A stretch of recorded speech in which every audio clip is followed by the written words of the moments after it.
Welcome to the Huberman Lab podcast, where we discuss science and science-based tools for everyday life. I'm Andrew Huberman, and I'm a professor of neurobiology and ophthalmology at Stanford School of Medicine. Recently, the Huberman Lab podcast hosted a live event at the Great Hall in Brisbane, Australia. The event was called The Brain-Body Contract and featured a lecture followed by a question and answer session with the audience. We wanted to make the question and answer session available to everyone, regardless if you could attend. I also would like to thank the sponsors for the event. They are 8 Sleep and AG1. 8 Sleep makes smart mattress covers with cooling, heating, and sleep tracking capacity. Now, I've spoken many times before on this podcast about the fact that sleep is the critical foundation for mental health, physical health, and performance. Now, one of the key things to getting the best possible night's sleep is to control the temperature of your sleeping environment.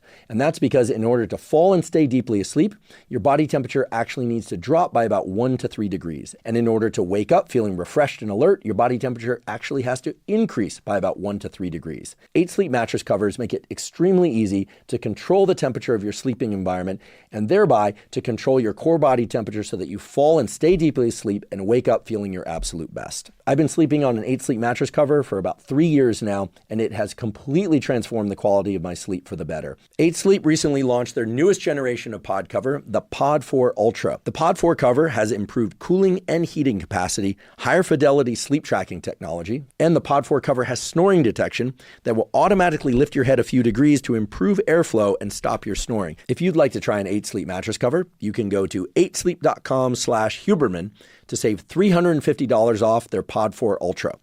8 Sleep currently ships to the USA, Canada, UK, select countries in the EU, and Australia. Again, that's 8sleep.com/Huberman. The other live event sponsor, AG1, is a vitamin mineral probiotic drink that also contains adaptogens and other critical micronutrients. I've been taking AG1 daily since 2012, so I'm delighted that they decided to sponsor the live event. I started taking AG1 and I still take AG1 once or twice a day because it gives me vitamins and minerals that I might not be getting enough of from whole foods that I eat, as well as adaptogens and micronutrients. And those adaptogens and micronutrients are really critical because even though I strive to eat most of my foods from unprocessed or minimally processed whole foods, it's often hard to do so, especially when I'm traveling and especially when I'm busy. So by drinking a packet of AG1 in the morning and oftentimes also again in the afternoon or evening, I'm ensuring that I'm getting everything I need. I'm covering all of my foundational nutritional needs. And I, like so many other people that take AG1 regularly, just report feeling better. And that shouldn't be surprising because it supports gut health. And of course, gut health supports immune system health and brain health. And it's supporting a ton of different cellular and organ processes that all interact with one another. So while certain supplements are really directed towards one specific outcome, like sleeping better or being more alert, AG1 really is foundational nutritional support. It's really designed to support all of the systems of your brain and body that relate to mental health and physical health. If you'd like to try AG1, you can go to drinkag1.com/Huberman to claim a special offer. They'll give you 5 free travel packs with your order, plus a year's supply of vitamin D3K2. Again, that's drinkag1.com/Huberman. And now for the live event at the Great Hall in Brisbane, Australia.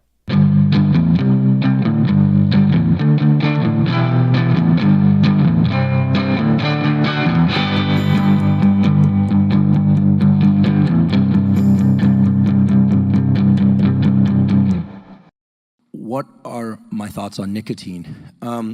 Nicotine causes cancer when it's consumed in the form of smoking, vaping, dipping, or snuffing, so don't do that.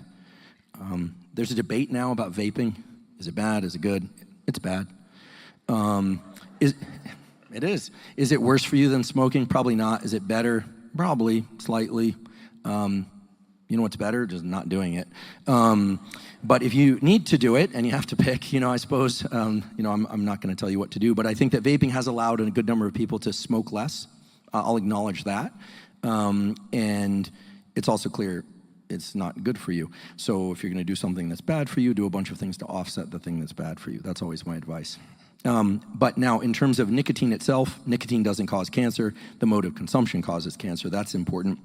Nicotine binds to so-called nicotinic acetylcholine receptors. So these exist naturally in your body and on your muscles. They're the way that actually your nerves control contraction of your muscles. So the consumption of nicotine, let's just say in I don't know about down here, but in Europe, it's becoming fairly common. And in the Middle East, also for people to take little pouches of nicotine. It can be absorbed, sublingually or through the gum, gets into the bloodstream. And it is truly a cognitive enhancer. It's a cognitive enhancer. I'm not going to lie to you. It will raise attention, focus, cognitive performance. This is well established. The problem is it also raises blood pressure and causes vasoconstriction. This is well established. So, you have to ask yourself, is it worth it? Do I do it sometimes? Do I do it often? Do I choose to not do it at all? I don't think the young brain should be consuming nicotine, even in these non-cancer causing forms, like pouches, for a variety of reasons, but mostly because the brain is so plastic at a young age anyway. But I actually am familiar with the use of nicotine for offsetting certain neurologic diseases. When I was visiting Columbia Medical University in New York City some years ago, I was in the office of a Nobel Prize winner. Won't tell you who it was necessarily. And he proceeded to consume no fewer than 6 pieces of Nicorette gum in our half-hour meeting. It's like, whoa. At the time, he was in his late 70s. He's now in his 80s. And I was like, hey, listen, what's the deal with the nicotine? And he said, oh, well, it offsets Parkinson's and Alzheimer's. I said, really? And he said, yeah, you can increase cognitive function. I used to smoke, but I don't want to get cancer, so I just chew a lot of Nicorette. Like, okay, really? And he's like, yeah, a lot of Nicorette. It can increase the amount of acetylcholine activation through the binding of these nicotinic acetylcholine receptors, might even maintain some dopaminergic neurons, which are the neurons that one tends to lose with age and is rampant in diseases like Parkinson's.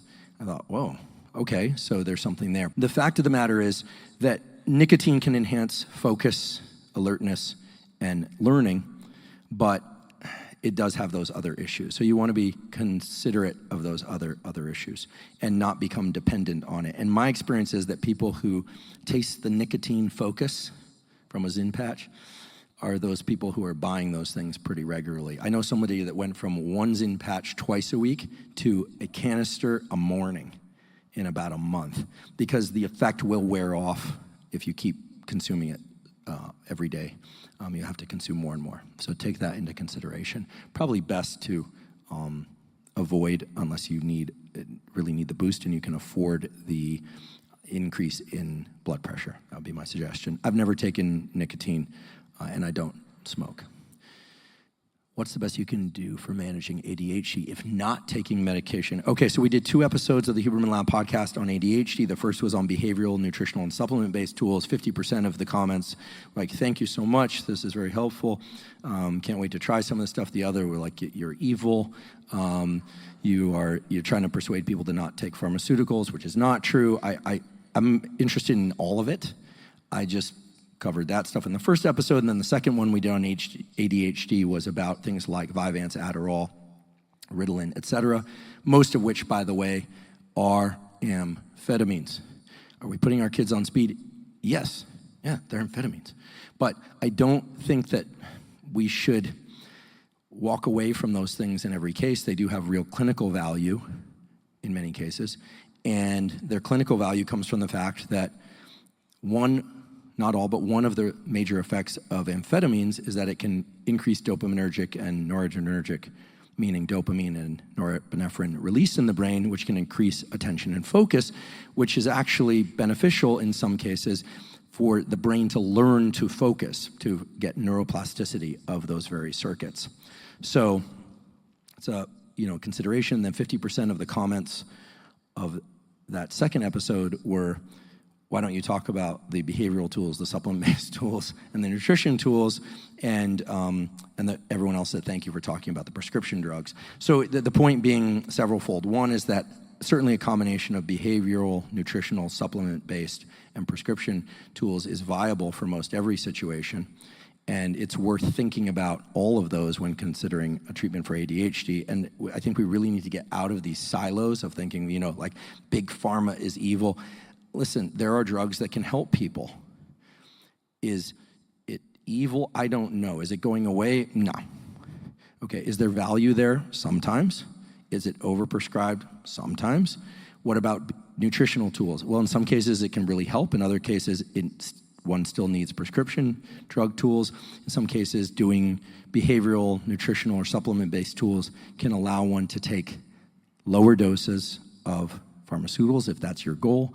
I think it really needs to be tailored to the individual. What I would like to see is more of a tailoring to the individual than the simple write a script, send people off, or tell people that it's all bad if it comes out of a prescription drug label format.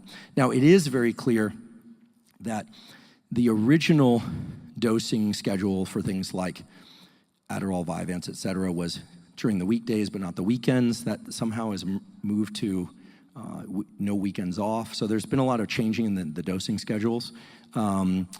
And the way these drugs are taken, are we creating a dependency on these drugs is always a big question, and the answer seems to be a sort of. Very few people for whom these drugs work decide to come off them. There's nothing magical about turning 25 after which you don't need these enhancements, but sometimes people don't need them or need as much of them because the neural circuits can be built up. One thing that I would like to see more of is attention to the behavioral tools for ADHD, not the least of which is what's being carried out in many schools and clinics in China, where children are being encouraged to teach themselves how to maintain visual focus on a target some distance away from them, which then allows them to maintain cognitive focus when they move to their work. The relationship between visual focus, as we've talked about a bunch of times tonight, in the case of the cuttlefish, et cetera, and cognitive focus is an intimate one, such that if you expect yourself to focus, you can't really expect yourself to drop into focus as an immediate state. So it's not a square wave function, as we say. You don't just sit down and drop into a state of focus, right? We're so attracted to these notions of focus, and we have these concepts like flow. And by the way, I'm not disparaging of those concepts. I know Stephen Kotler. I have respect for him and his books about flow. But from a neuropsychological standpoint, what we can really say about flow is that backwards spells wolf. We don't really know that much about it. And so I think that if you expect yourself to focus, you need to give yourself some warm-up time to focus. Don't assume that you have attention issues if you sit down and it takes 5 or 10 minutes to drop into a state of focus. Just like you wouldn't expect yourself to go out for a hard run without some sort of warm-up jog beforehand. So the behavioral tools, such as focusing on a visual target, are underexplored, at least in most countries, but in China and elsewhere they are being explored pretty extensively. So I would encourage a full exploration of all the tools. In this case, it says not taking medication, then obviously heavier reliance on the behavioral tools is going to be helpful. While I'm getting more sleep now, I neglected sleep for many years. Me too. And at least 15 years of getting just 5 or so. Am I doomed, or can I offset this past damage? You can offset the past damage. One of the things that's really wonderful about the brain and body is that it can compensate. There's certain things that I get asked a lot. I don't know why I get this question a lot, but people say, I smoked meth for years, and then can I get my neurons back? And I'm like, well, it's neurotoxic, but the fact that you're asking the question is reassuring. So don't start. But if you did, you can always do better than you're doing, and you certainly can do better than you did in your past, or at least that's what they tell me. Really, when it comes to sleep deprivation, I spent many all-nighters. I wouldn't talk about sleep so much if I didn't have challenges with sleep. I mean, for a long time, I slept like a bulldog. I would sleep anywhere, anytime. By the way, folks, if you ever walk down the street and you see a bulldog and you stop, you'll notice they always stop. They always seem so friendly. They always stop. They always stop, and they look up at you, and you pet them. And the reason they seem to like you so much is because they love to stop. I owned one. They're all about the stopping. It's not you. It's about the stopping. Anyway, the goal is not necessarily to sleep as much as a bulldog. Actually, it's the only animal, see, can't help myself. It's the only animal for which there's a genetically induced apnea. They're brachycephalic, which means they have a short snout. They got all those folds. You know why the folds are there?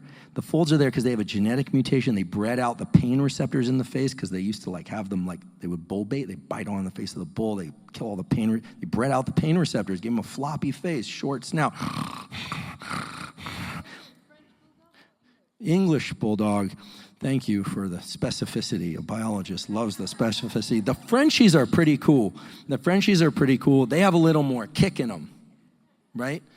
The bulldogs, a little less, and Costello was a bulldog mastiff, so he was sort of more or less like a sea turtle, just slow movement, stopping, and he's going forward, and you can move aside. Or, in fact, Costello was so mellow that when he would lie down on the floor, I had one of those, kind of robot vacuums things, we call it a Roomba in our country. It would come up to his face, and it would bounce off his nose, and he wouldn't even take the opportunity to blink. The bulldog is sort of the essence of economy of effort. And actually, if you look at people resemble different dog breeds. I spent a lot of time thinking about this. Some dogs and some people have a bit more kind of reverberation in them. They've got a higher RPM all the time. And then they're the bulldogs, right? Rick Rubin, right? There are these people that are just more still. And we look at these people that are more still and think, well, there probably isn't that much going on in there. But now we know from the Rick thing and the Carl thing that they're thinking a lot. But in the case of Costello, they don't get much done. Maybe Costello wanted to get things done, but if he woke up on New Year's Day and said, all right, 50 rabbits this year, he never actually achieved that. But listen, the point is, some of us sleep like bulldogs. Some of us tend to go to sleep and wake up in the middle of the night. I'm one of those people. Go to sleep 4 hours, wake up. I hate it. But I figured out that non-sleep deep rest or yoga nidra has taught me how to fall back asleep really quickly, and I can recover some sleep I haven't gotten through non-sleep deep rest. Some people are waking up in the middle of the night because they don't have their sleep timing right. We have a series on sleep coming out soon with the great Matt Walker. We recorded a 6-episode series with Matt, and he talks about something. I take no credit for this. This is Matt's acronym, QQRT, quality, quantity, regularity, and timing. You want to pay attention to the amount of sleep. Some people need 6, some people need 8. If you only got 7 for years and you're reading that you need 8 or else you'll get dementia, please don't worry about it. It is simply not the case. Some people need less, some people need more. This varies across the lifespan. Then there's the quality. How much of that sleep is continuous? Did you drink caffeine in the afternoon or alcohol in the evening, in which case the quality will be diminished? The regularity is very interesting. Going to sleep more or less, 5 nights a week at least, going to sleep more or less at the same time every night, plus or minus an hour. It's fine on the weekends. I'm not just saying that so you don't all leave at once, or a third of you leave. Some people do best by going to bed at 8 or 9 p.m. and waking up at 3 or 4 in the morning. And that's where you would feel best. In fact, if you're somebody that wakes up at 3 or 4 in the morning, you might be going to sleep too late, and you have this intrinsic chronotype, as it's called. And you can shift your clock a bit later, but most people want to go to bed sometime between 10 p.m. and midnight, wake up sometime between 6 a.m. and 8 a.m., and there's great variation there too, but QQRT. So think about the quality, the quantity, the regularity, and the timing. Once you dial those in, everything is much, much better.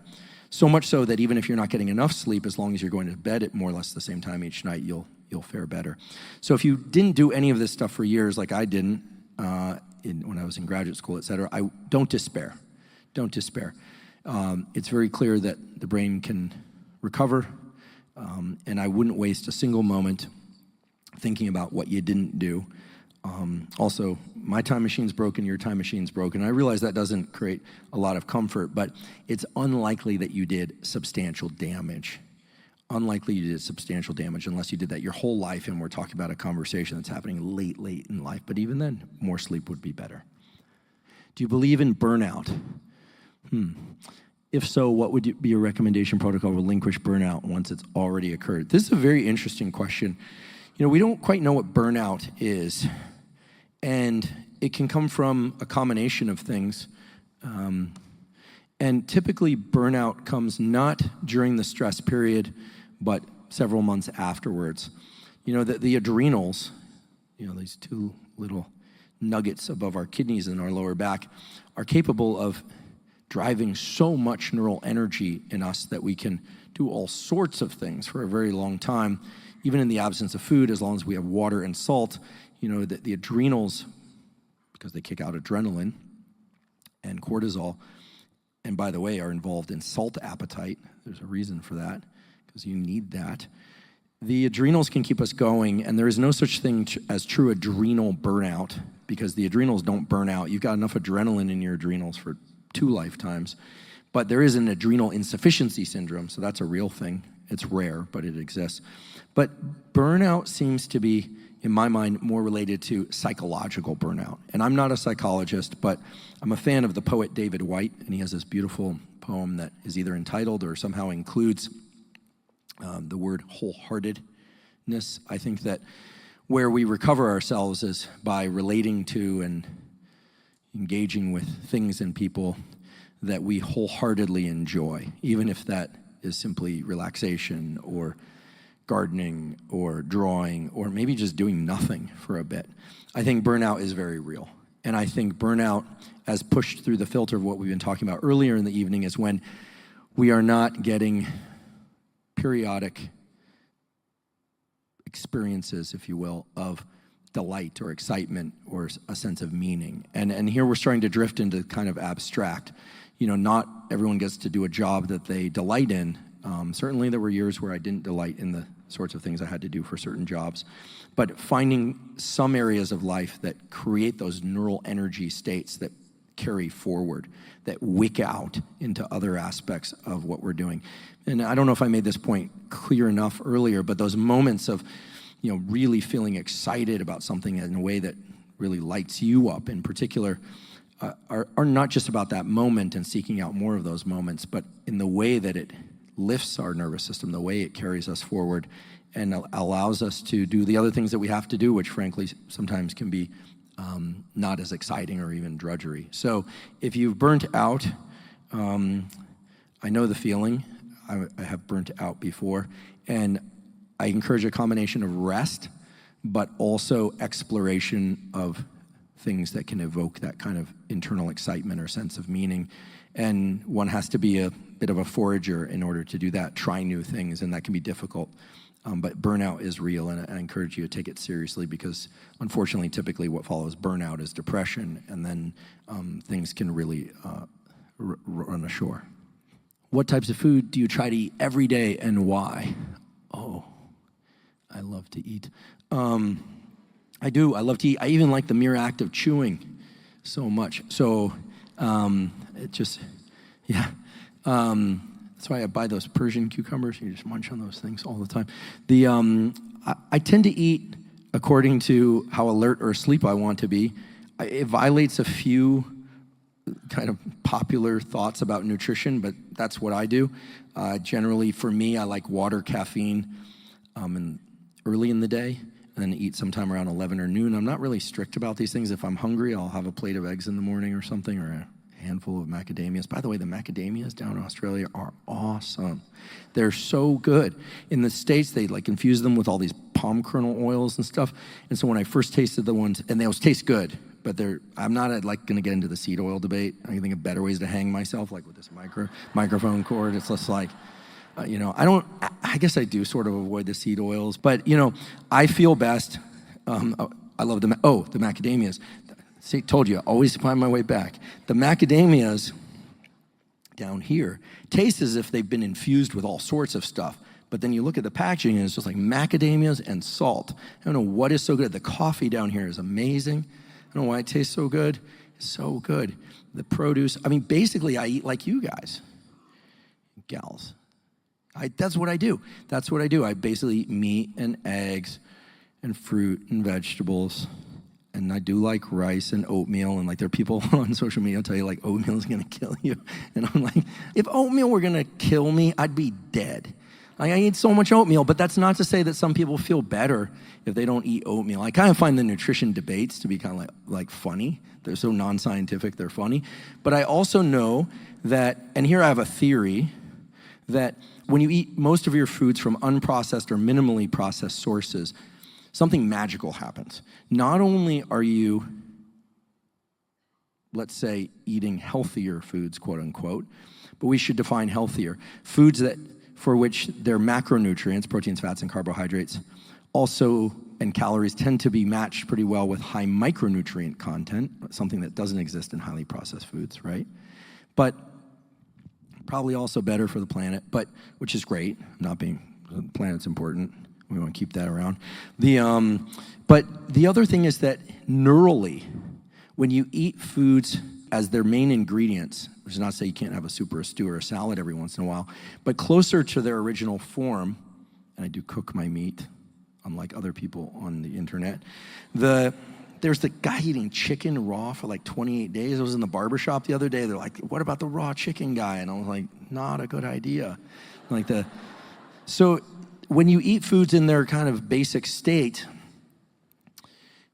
the brain can associate the taste with the macronutrient and amino acid content and micronutrient content. And we know that the gut is sensing a lot of that unconsciously, subconsciously. We know this through neural pathways.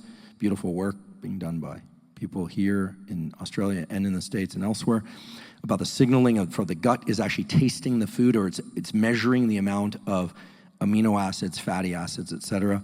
And so when you eat foods in their kind of more original form, non-processed or minimally processed, it's clear that the brain starts to develop a more specific intuition or appetite for what you need. You start to know, like I need some fat, or I need some protein, or you start to crave the things according to what's actually in them, and highly processed foods and rich combinations of foods don't allow you to do that.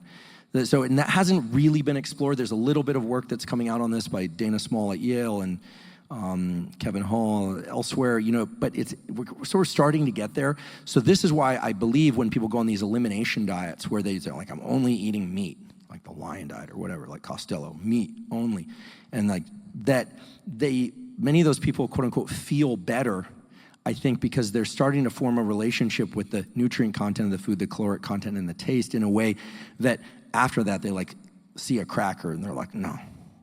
They can kind of reset the neural circuits around appetite and all of this stuff. But for me, because I'm an omnivore, like a normal person, and sorry, no disrespect to the carnivores, I just kind of like the blood drinking, like liver chomping, like come on, like I'm gonna catch a bullet, or like someone's gonna throw a bone at me. So I fear them more than I fear the vegans. It'll just be like a bunch of, the vegans will attack you online, but in person they'll just like hit you with a parsley. So it's not as, I'm gonna get myself in trouble. I'm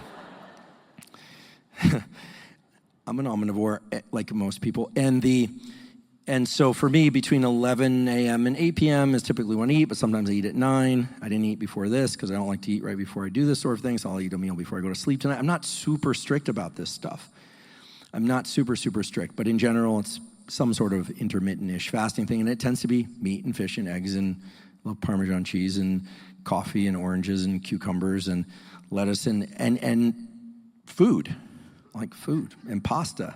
And I suppose that having done that for so many years, I do, adjust it. Like if I do a hard resistance training workout, I'll eat a few more starchy carbohydrates to replenish glycogen. But I tend to avoid extremes with all of that stuff. And I love a great slice of pizza. And I've sort of lost my taste for sweets, but occasionally I'll do that. And I love vegetables like croissants and things of that sort. So, but all kidding aside, I do try and eat pretty healthy every day. With a ton of info out there about health and wellness, Andrew, I love the way, Nikhil, what are your top health and fitness style recommendations for someone who has a busy lifestyle? This is a great question, and I get accused a lot. I get accused a lot of a lot of things, but one of them is, well, no one can do all this stuff, but we talked about that earlier. We do the best with what we have and the time we have. Try and get some bright sunlight, even through cloud cover, especially through cloud cover every day. I try and dim the lights or, get under red light, not red light panel necessarily, but just put in like red party light. I've done that this whole trip when we traveled in the evening, it's just a red light bulb. It's not fancy.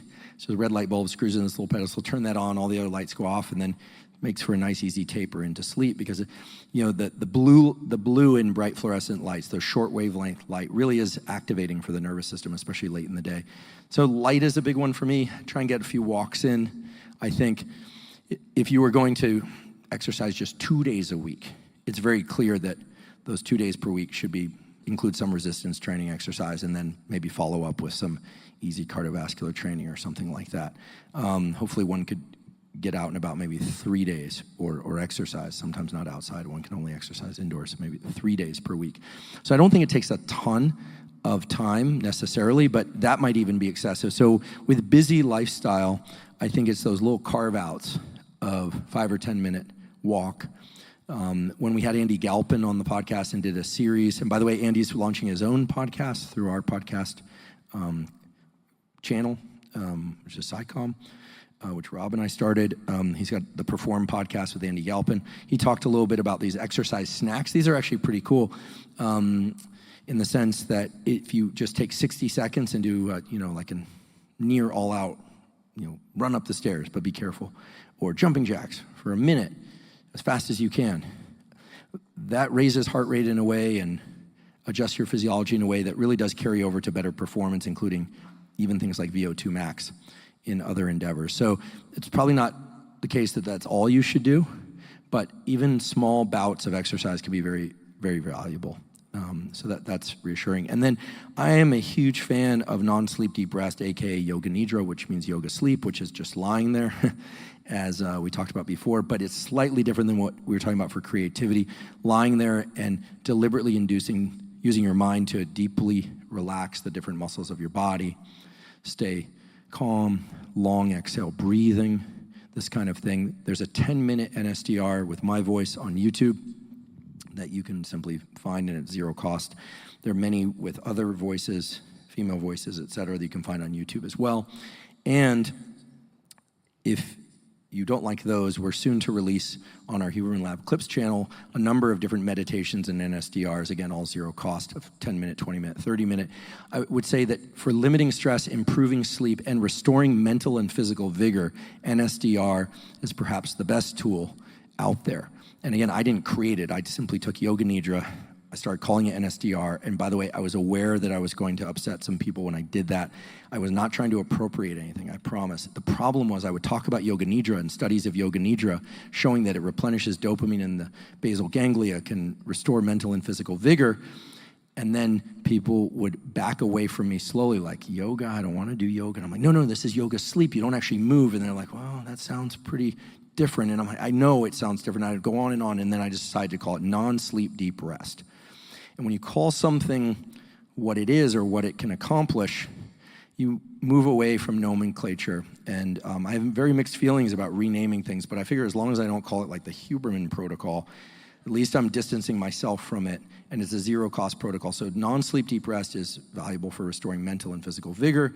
It can potentially help offset sleep that you didn't get. It can help you fall back asleep at night if you do it in the middle of the night.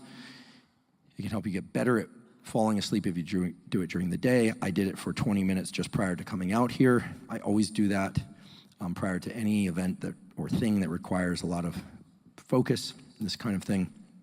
Otherwise, the jokes I tell are really, just not okay. And so I do think it's quite valuable, and it's something to explore. At what age would you consider testosterone replacement therapy? Whoa. And what are the risks versus benefits of starting it sooner rather than later? We got shouts. Well, so one of the major effects of testosterone replacement therapy is spontaneous shouting out in crowds. Just kidding. There have been a number of studies of testosterone in males and females. By the way, females have more testosterone than they do estrogen. You know that, right? Per deciliter of blood, higher testosterone than estrogen. Just on average, they tend to have lower testosterone than men per deciliter of blood.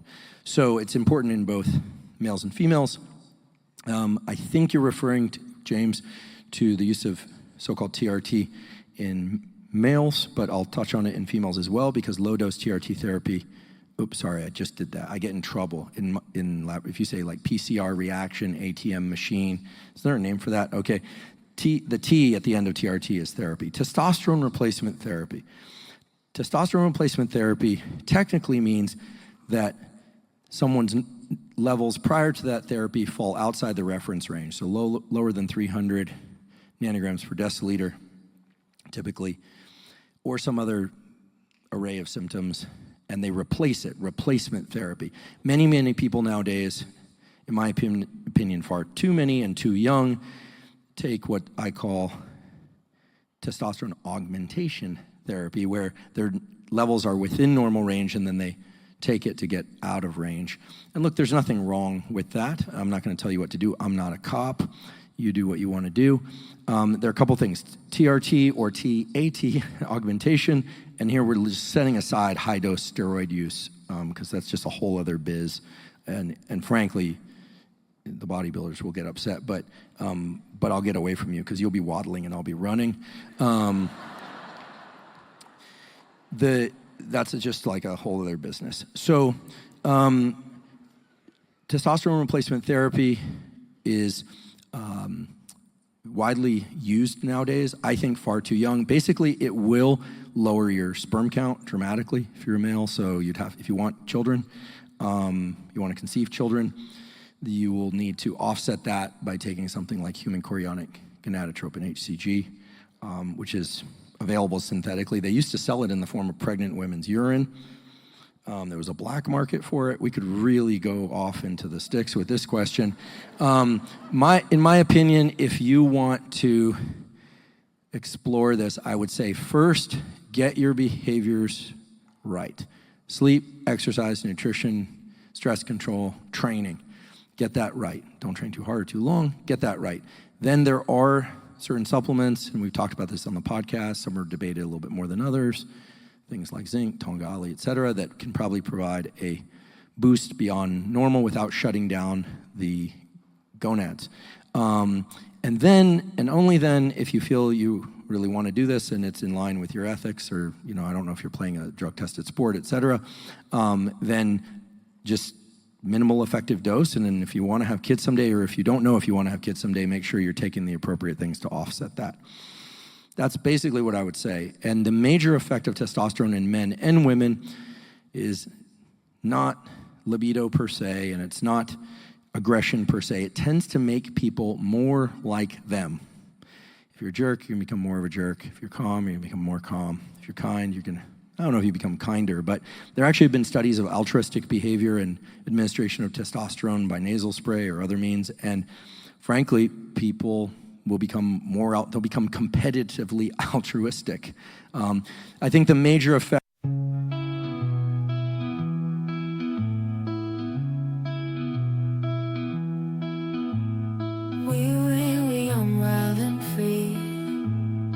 chasing dreams by the sea, echoes of a distant melody, in the nights just you and me, photographs and shades of gold, stories that we've never told, memories that never grow old, in this heart they're always bold. Time moves on, but we stay here, in the moments crystal clear, echoes of the yesteryear, in our hearts we hold them near. Fading memories in the light, lost in whispers of the night, in the silence we take flight, holding on to what feels right. Walks through streets of neon glow, silent whispers, tales of woe, in the dark our secrets show, in this art our love will grow. Time moves on, but we stay here, in the moments crystal clear, echoes of the yesteryear, in our hearts we hold them near. Fading memories in the light, lost in whispers of the night, in the silence we take flight, holding on to what feels right. In the twilight, shadows play, awful whispers, tales of woe, in the hearts we find our say, in the dawn we'll never stray. Fading memories in the light, lost in whispers of the night, in the silence we take flight, holding on to what feels right. As the days turn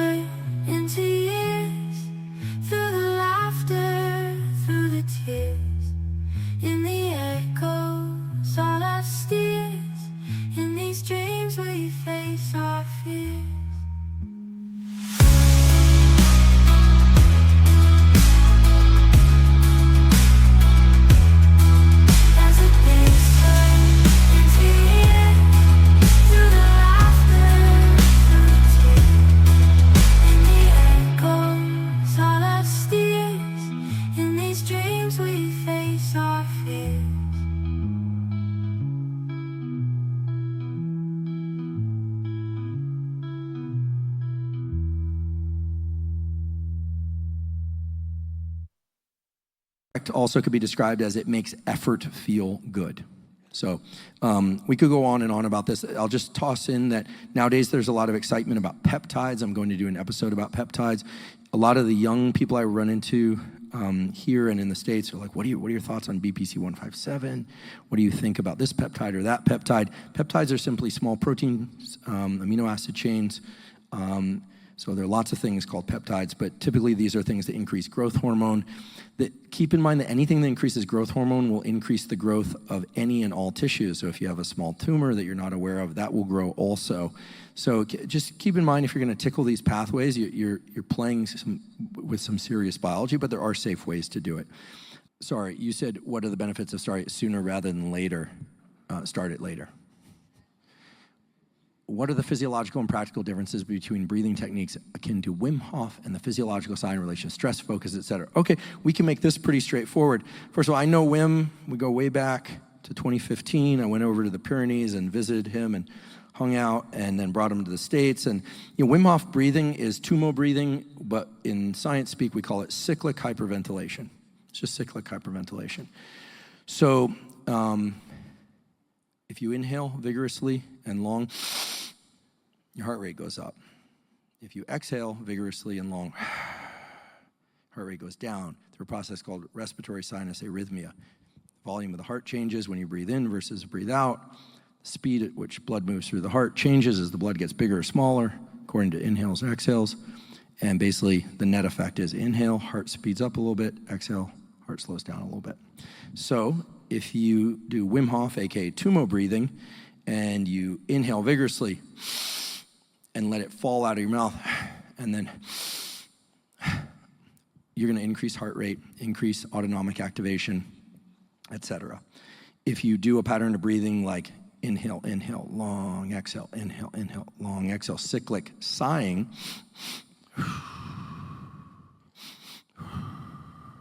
over time you're going to slow the heart rate down and you're going to calm down. That's just how it works. So when I hear about box breathing, or now you hear about box breathing, okay, it's relatively equal ratios of inhale, exhale. So a little bit of pause in there. That's the box. Inhale, hold, exhale, hold, inhale, hold, exhale, hold, of varying durations depending on your so-called carbon dioxide tolerance. But at the end of the day, you're maintaining kind of even heart rate when you do big cyclic hyperventilation, aka Wim Hof tumo breathing. You're increasing heart rate and autonomic arousal, release of adrenaline. Do cyclic sighing, a lot of exhales. The opposite is true. Okay, so that should give you a framework for thinking about breathing and how to apply different breathing techniques and get us away from some of the naming of things. But I'm not trying to take anything away from so-called Wim Hof breathing. By the way, if you're going to do Wim Hof breathing, be very, very careful to not do cyclic hyperventilation or Wim Hof breathing and then do breath holds, and don't do it anywhere. Don't do that anywhere near water. There have been cases of people drowning, dying from combining cyclic hyperventilation and breath holds with water because it changes the threshold for shallow water blockout.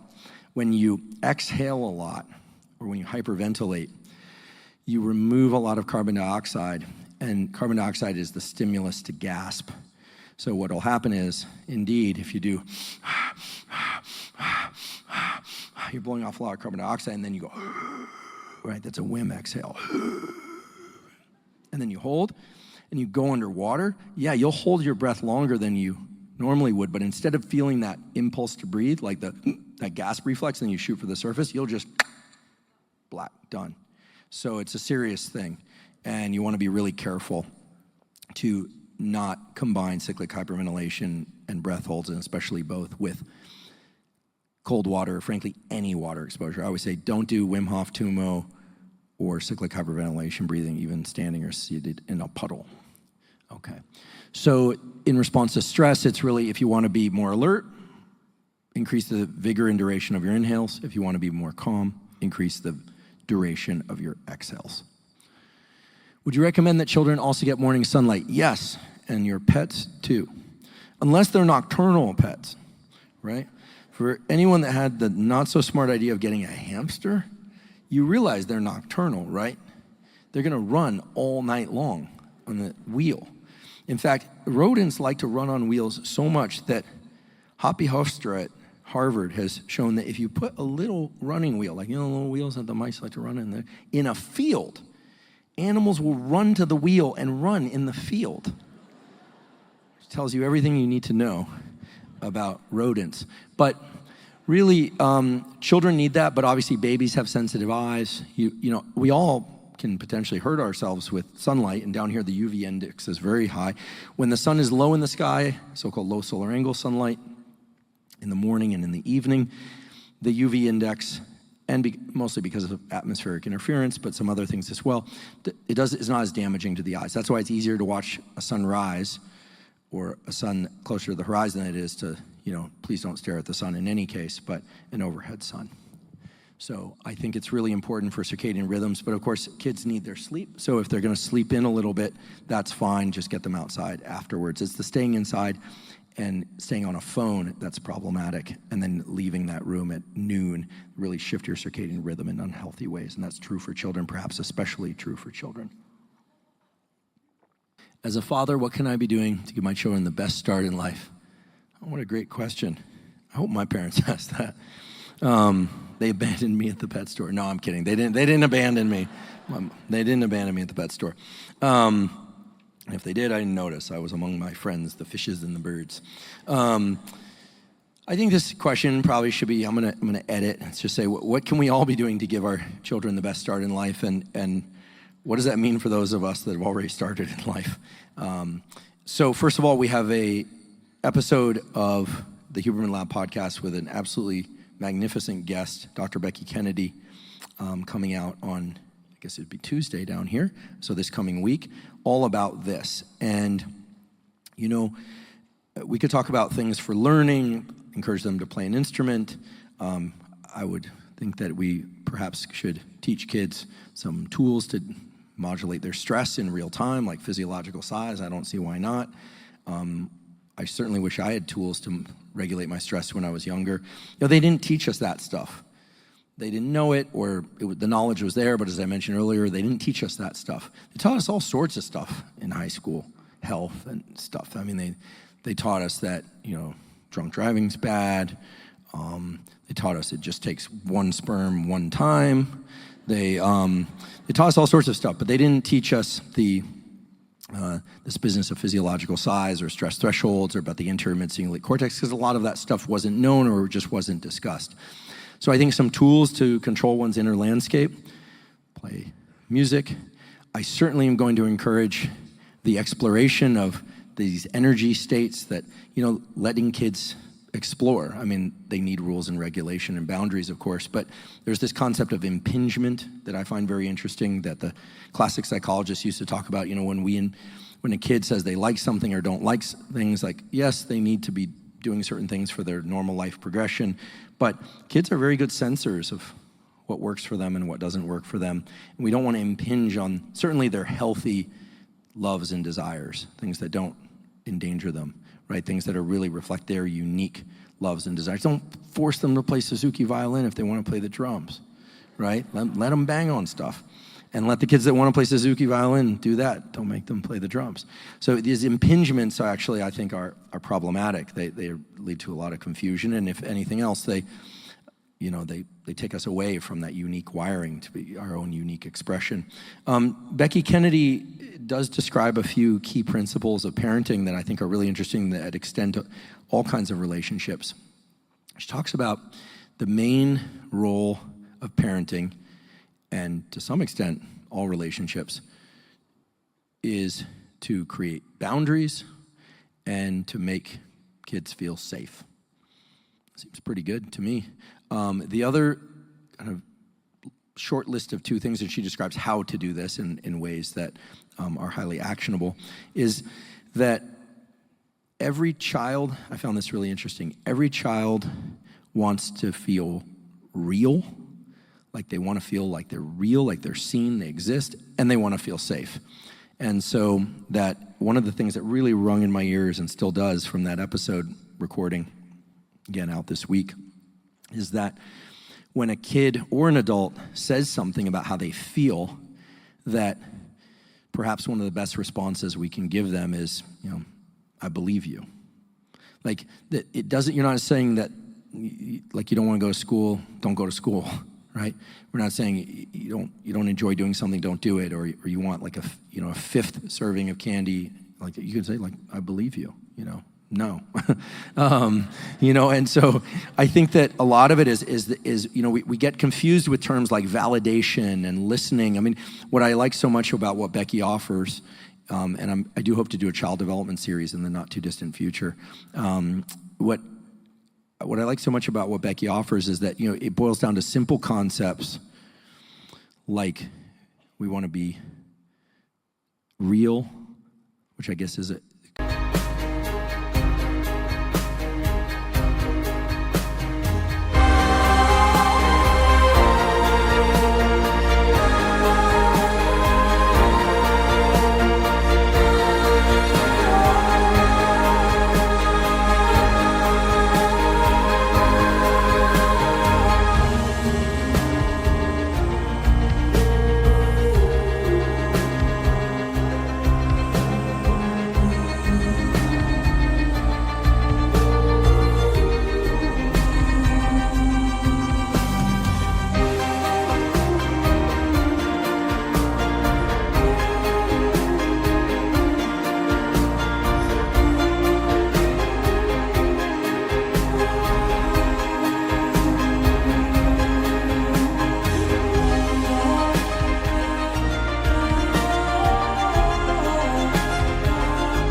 for seen, and we want to feel safe.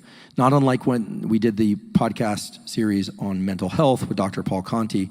He said, it's really about mental health is really about agency and gratitude. But there are a lot of things that siphon up into those feelings or those moments or that state of agency and gratitude.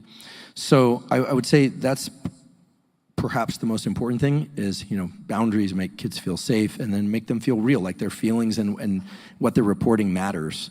And then, of course, the impingement thing becomes a little bit complicated because they do need boundaries. So we have to constrain their wishes sometimes and their behavior, but we don't want to do it in a way that takes them away from that unique wiring that makes them who they are, so they can become, the characters and people and professionals and creatives and scientists and poets and just, good people, right? Everyday good people. So that's the best answer I can provide at this time. They're not going to give me another question. But I can keep going just briefly, if I may, by just, first of all, saying that, again, I'm very, very grateful for the opportunity to convene with all of you here tonight. I realize it was me speaking and you listening, except for the guy on testosterone. And I certainly, I can't really express it enough in words what the podcast means to me. It's a bizarre, it's a bizarre thing. It's completely transformed my life. It's made it, incredible. I never dreamed of anything like this. But for me, it's really not about hearing my own voice. It's this compulsion that came at an early age, and it's really my wish, frankly, that the tools, the protocols, the knowledge, whatever it inspires you to do or to think, we don't have to agree on everything. I would hope we don't agree on everything. The ways we disagree with me and with each other and with others, that that we start maybe thinking about ourselves as through a lens of science, and think about health and really try and meet those discussions with the kind of benevolence and curiosity and vigor. A good argument every once in a while is healthy too. That it really deserves. I think we're in a very interesting and kind of sometimes scary time. I often feel scared, frankly, because of what I see and even my own position in this whole landscape. I sometimes think I feel like a lot of times things are just kind of hanging on by a thread.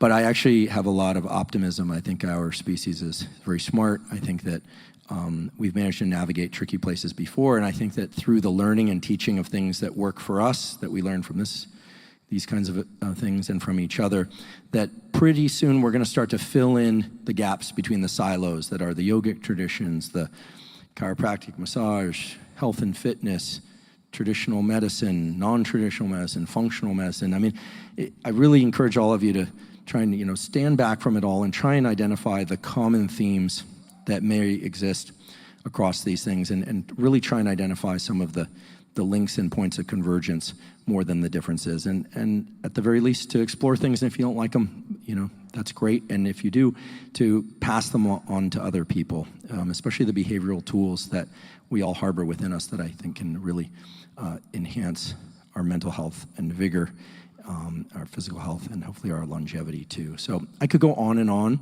but I really just want to say thank you so much for coming out tonight.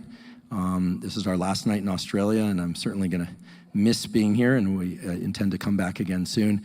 Thank you so much for tuning into the podcast, paying attention to and tuning into the podcast, and for being willing to learn. You're all amazing students, and you're also amazing teachers. I learned from you all in comments and feedback, so if you have that, please keep that coming.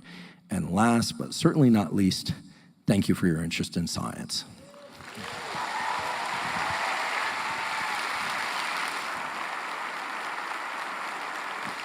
Actually, I've never done this before, but because it's my last night here, I've always seen people do this, and I've never done it, but I'm gonna do it. Can we get the house lights up? I wanna get one of these, I'm gonna do this as a video, and you don't have to do it. Your faces will show up, but don't worry, we won't. But it will go on the internet, but this is not for me. I'm gonna send my mother this. Okay, there we go. Thank you.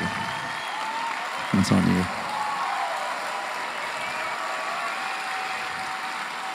Thank you. You made my mother very happy.